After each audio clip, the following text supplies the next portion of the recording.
Hello everyone and welcome back to LJ Nation. This is Chats with Lou number 2, the uncut, unedited version of things that I find interesting in the news, specifically in relation to video games.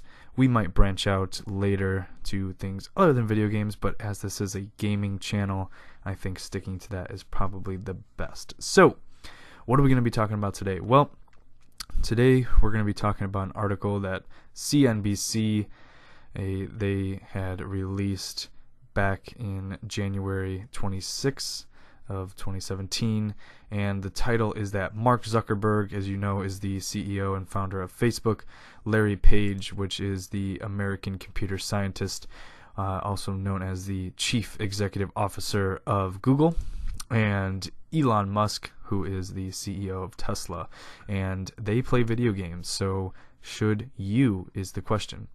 So basically what this article is talking about is that 67% of US households keep an average gamer occupied for an estimated 8 hours a week, and that's according to the ESRB rating system, and that's what they estimate most gamers play.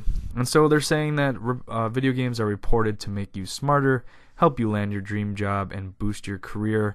And so they are trying to test to see if that is true. And so there's a long list of high-profile gamers that this article talks about. It talks about how Mark Zuckerberg has built and designed his own video games and has been known to play VR in his spare time. Larry Page and Elon Musk actually play video games together, which is interesting.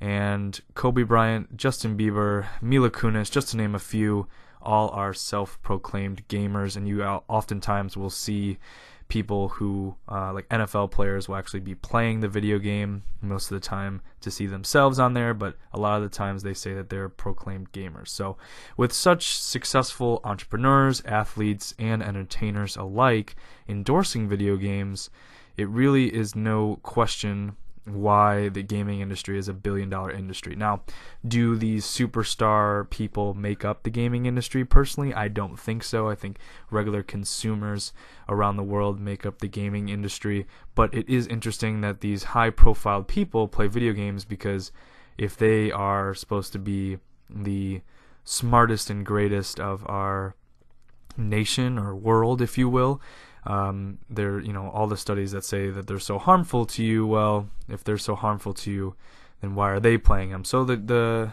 article kind of dives into a couple studies that people on the video game advocate side quote, saying some 2013 study from Germany says that 30 minutes of playing Super Mario 64, for example, just for a day, or for 30 minutes a day for 2 months, increased gray matter in the brain.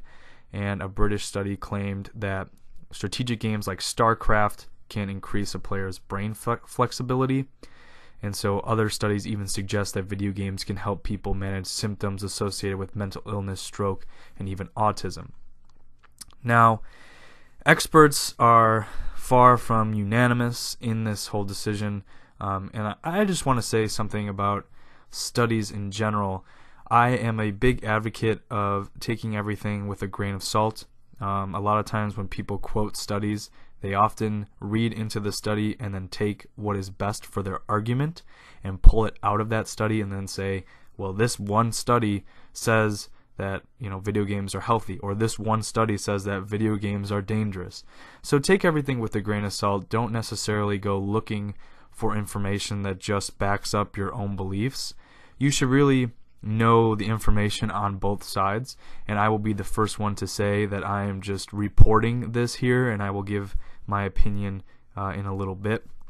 But you should really be well-rounded with your information when you look at things, and not just surround yourself with information that backs up your own opinions, because we don't learn that way, and a lot of times we can be wrong. And so being humble in this whole experience is the key, at least in my opinion. So again, it just says, this article doesn't cite this study, but it says one study hesitates to recommend video games, saying, after all, we do not want to force grandmothers, stroke patients, children with autism to spend their time shooting up aliens for nothing.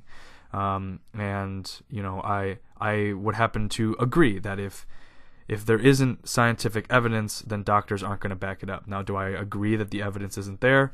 I don't know. It depends, and I'm going to get in that in a second here. So, it also then is going to go on the other side. This article kind of dives into that video games have been dinged because of a lack of productivity. So, like scientists, artists, and entrepreneurs say that they don't want to play video games because they're afraid that they'll get addicted and it'll stop them from doing whatever that they like to do. But in the sense of Larry Page, what he has said is, and at Google, they give every employee, regardless of who they are, 20% of their work week can be dedicated to doing something that makes you more creative. Now, a lot of their employees choose to play video games because they feel that playing video games makes them more creative. Now, if Google is doing this with their employees and giving them time to actually find a creative side, and their employees are using that creative time to play video games, I think that might be a study in and of itself. Who knows? I'm not a scientist. So, the biggest critique of video games is that they damage gamers by exposing them to extreme violence. And if you're watching this, you probably already know all of the cases that are linking violence to video games. And there was some famous study that actually got pulled off the market recently because it linked violence to video games, and they said that there wasn't enough evidence to prove that to be true, so they actually retracted it from the scientific field. But does that mean that it was too late and everyone kind of got the information that they wanted to get before turning away? Maybe. I don't know. And so it says that it decreases the pro-social behavior, empathy, and moral engagement by playing video games. The American Academy of Periodicals, they looked at over 400 studies to confirm a significant link between exposure of violent media and aggressive behavior, aggressive thoughts, and angry feelings. And again, they don't reference which studies that they're talking about, so it's hard to know if the study was primarily dedicated to that or if that was a side effect that they found from there. We don't know. So it also talks about how this scientist called Jeremy Wilmer, he grew up playing video games and he's an assistant professor in psychology now, and so he did the Many Brains Project is what he was known for, and his research said that he was looking at varieties of cognitive abilities, or like brain capacity and processes to retrieve and store information. And so he said that according to his research, it suggests that video games can make you smarter. Unfortunately, it doesn't meet the scientific standards required to be considered fact. So most of the studies that he has done and read do not include a blinding of participants and researchers, so they kind of know that they're going into the experiment playing video games, which can then kind of be a placebo effect, saying that they want to kind of boost the results of the survey or the experiment by saying, of course, I feel like I'm more engaging now, and there's not solid evidence. And so he said on the contrary, though, he does find evidence that suggests that video games do encourage violent behavior and that they're pretty solid out there. So while he does say that the evidence does go against video games in that way, he said that it's not going to make you superhuman by any means, but it does raise your cognitive abilities the same way that exercise does. So he recommends playing video games for fun and use it to escape and have a way to de-stress yourself, and that if you find yourself being kinder, smarter, or happier, then great, but if you don't, then you should get up and exercise, because that releases the same endorphins and everything that video games do, but just on a more positive level. So how do I feel about all of this? And I don't know if you're coming here for my opinion or not, but the way that I feel about this is, if you're playing video games and you find yourself becoming less stressed and more involved, and your hand-eye coordination is increasing, and you feel smarter because you play a lot of RPGs and you're reading all the paragraphs and text bubbles and everything, or you like to play shooters and RPG, I already said RPGs, but you like to play games that de-stresses your day, I think that's fantastic. If you're a parent and you're buying video games for your children, and it's all subjective. It's all subjective. So if you're buying games for your children and they can handle the violence and the graphic nature of the video game, great. I think they should be exposed to all different forms of art, whether that's poetry and written art, or visual art and paintings, or both in video games. I think video games is a way to express yourselves and experience different ways of thinking and learning. And if they can handle that, then great. But if they can't, I don't think it should be encouraged. I think that the graphic nature of video games can be taken in a lot of different ways. And so if you or someone you know is taking the context of the video game out of the realm of this is a fictional reality and I'm going to use that in my own reality to harm others, then I think that's extremely unfortunate and should not be condoned. Now, that being said, I don't think we should revolve all of our ways of living around these scientific studies, because who knows who's backing these? We have no idea. We have no idea who is possibly paying these researchers to do research just to find, regardless of what the outcome is, they're going to find that video games are harmful to children or video games cause violence. That's what they're getting paid to do.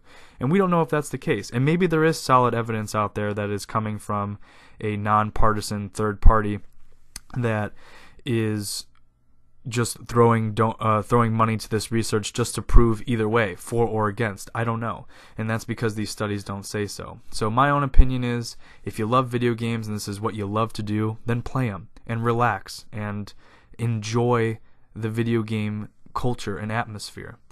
But just remember, you also have other priorities in your life to do. You have friends, you have family, you have your health and well-being, you have your education. And so those things shouldn't be pushed to the wayside just to play video games. But if video games is your way to release and de-stress from the day, I'm a big advocate of not having stress in your life. And so if this is a way to kind of break away from your own reality and get into one that is vibrant and rich in culture and experiences, by all means, I really think that you should. And if it's healthy for you and it's showing benefits for you, then I don't see a reason why you should stop.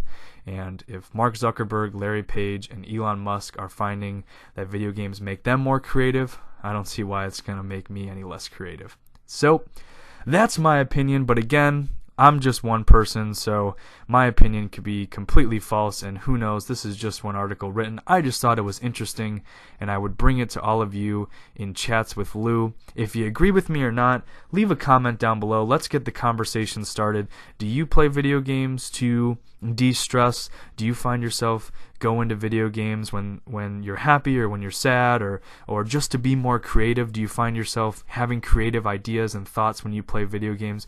Let us know down in the comments. If you like this video, leave a like. If you dislike the video, leave a dislike. And I know that maybe this is the content that you want to see. Dislikes aren't always a bad thing. They let us know that you're giving us feedback and telling us what we should do better. Judging from feedback and talking about feedback, we've taken all of it and put it into our channel to make it better. That being said, leave us any feedback that you can to make the channel better. And if you like what you heard today, you like our content, leave a subscribe. Go ahead and subscribe to the channel. I hope you enjoyed this uncut, unedited version of Chats with Lou. My name is Lou, and I will see you next time.